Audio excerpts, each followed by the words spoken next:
सूरतुल बकरा आयत नंबर 56 लफ्ज़ी तर्जमा और तफसीर। सुम्मा फिर बासनाकुम उठाया हमने तुम्हें मिन बादी बाद मौतिकुम मौत तुम्हारी के लअल्लकुम ताकि तुम तशकुरून तुम शुक्र अदा करो। अल्फाज की वजाहत।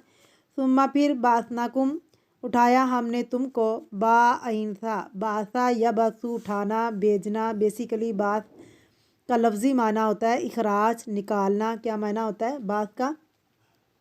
यौमुल बास। कौन सा दिन है? क़यामत का दिन है। क्या होगा उस दिन? उसको यौमुल बास क्यों कहा जाता है? सब लोग कब्रों से बाहर निकाले जाएंगे। बास का लफ्ज़ी माना क्या है? निकाला जाना। कुम तुमको, मिन बादी बाद से, मौतिकुम तुम्हारी मौत के, लअल्लकुम ताकि तुम, तशकुरून शुक्र अदा करो तुम।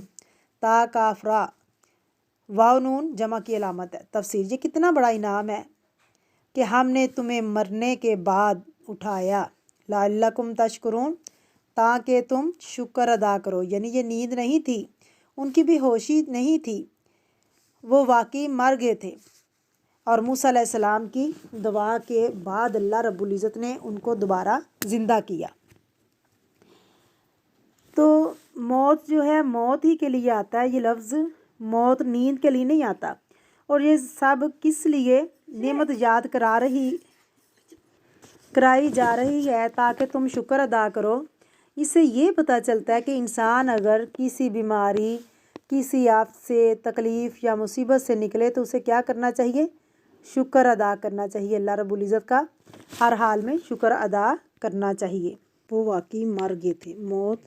मौत ही के लिए आता है, मौत नींद के लिए नहीं आता। और ये सब किस लिए नेमत याद कराई जा रही है? ताकि तुम शुक्र अदा करो। इससे पता ये चलता है कि इंसान अगर किसी बीमारी या मुसीबत या तकलीफ़ से निकले तो उसे क्या करना चाहिए? अल्लाह रब्बुल इज़्ज़त का शुक्र अदा करना चाहिए। तो अल्लाह ताला हमें भी अपने शुक्रगुज़ार बंदों में शामिल फरमाए। आमीन।